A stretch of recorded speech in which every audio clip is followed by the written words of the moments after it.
It's January 30th, 2019, and yes, we got some more pro wrestling news on the way. Definitely some unexpected stories. So with that being said, guys, make sure you guys click that thumbs up button, leave a comment down below, and as always, click subscribe. Welcome back to Destination Pro Wrestling. I'm your host, Tony. You guys can follow me on Twitter at Tango with Thango, and we're going to jump right into the news. NJPW Tag Team, Chuck Taylor, Trent Beretta on their way to All Elite Wrestling.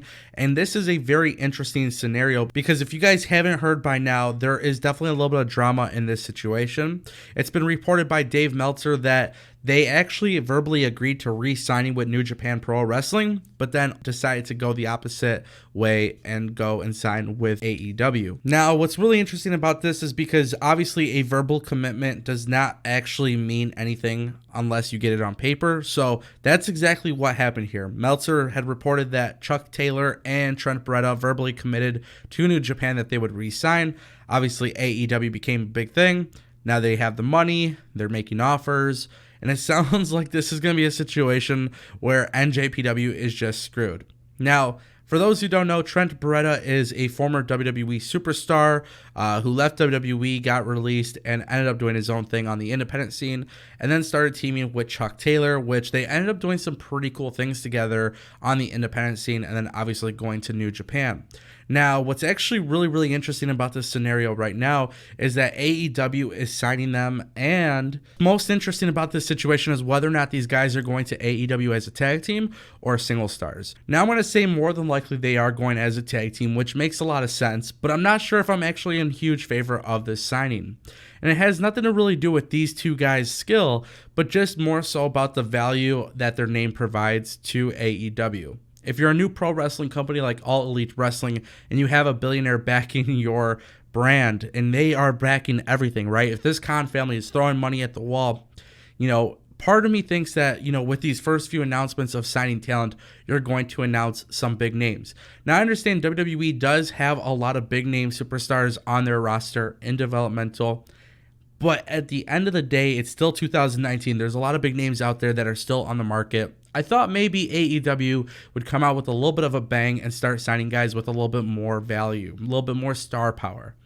Again, it's not a knock towards Trent Beretta or Chuck Taylor, but these two guys are a good team, and they're going to do good things for AEW. They're going to be a team to watch for, but at the end of the day, I'm not sure if this is actually a real big signing for the company. In 2019, I want tag team wrestling to be a big focus again, and it seems like Impact Wrestling has been doing the best job with that, especially when you look at how much LAX has transformed.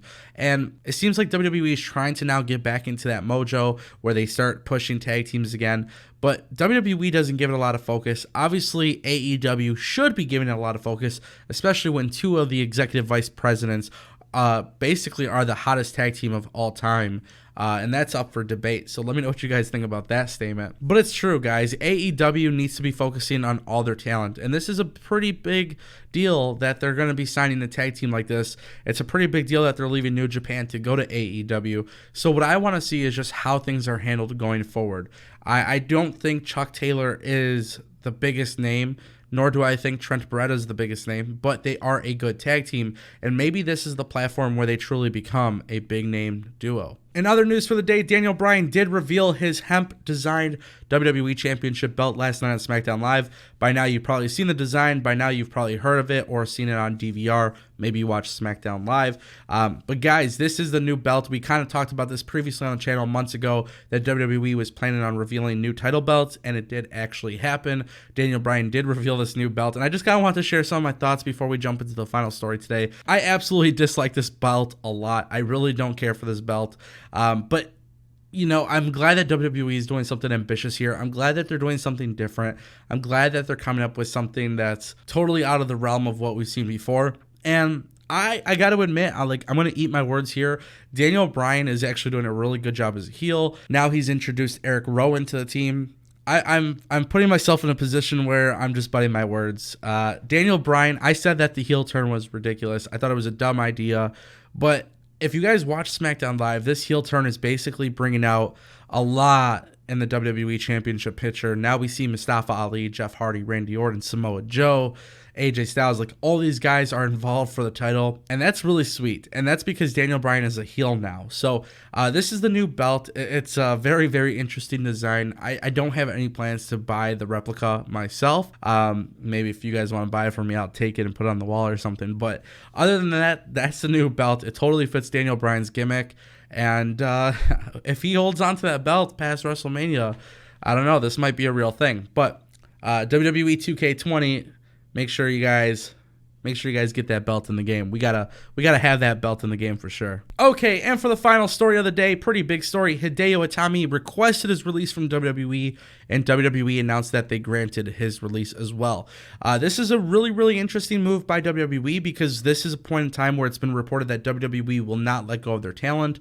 But Hideo Itami's release was accepted. Now, this is a really random thing. I don't know why WWE announced this. I don't know why Hideo Itami requested his release. It's kind of like a good thing and it's a bad thing. For Hideo Itami, it's a good thing. He's going to be able to have a little bit more freedom, go somewhere where he can perform the way that he wants. But it's also a bad thing because Hideo Itami came into the NXT and had so much potential. Every time they tried to push him, an injury happened, and it just didn't work out for the guy. And unfortunately, when these things happen in WWE, it sucks because Hideo Itami is a really, really good talent, but then he gets injured, and then it's like, okay, you're kind of unreliable. We really can't push you. And that's what's really, really interesting here. Now, in my personal opinion, Hideo Itami leaving, I think, is a statement by WWE to really see who's going to request a release. Because now that they've seen somebody request their release and was granted their release, I have a feeling this is going to be WWE's way of seeing who is actually interested in leaving WWE. Because it's obvious at this point, more than likely, if you're trying to leave WWE, it may be because you're going to AEW. Now, keep in mind, Dean Ambrose did not request his release. When we talked about this in the previous video, Dean Ambrose simply said that he's not going to renew his contract. So there's a difference between not renewing your contract, leaving on peaceful terms, versus you going up to the boss and saying, hey, I want to leave. Get me out of my contract. I'm not happy here. Hideo Itami making this move is going to be very interesting. Where he shows up next is going to be very, very, very interesting. And I think he's just going to go back to Japan. I think he's going to go to Pro Wrestling Noah, maybe do something cool out there. If he does come back to the United States, will he compete for AEW? I mean, that'd be very, very interesting seeing that WWE actually granted his release. Keep in mind, there is a 90-day no-compete clause, so he won't be competing for a competitor anytime soon on TV. But as we get more information on WWE releases and things like that, we will definitely talk about it here on the channel.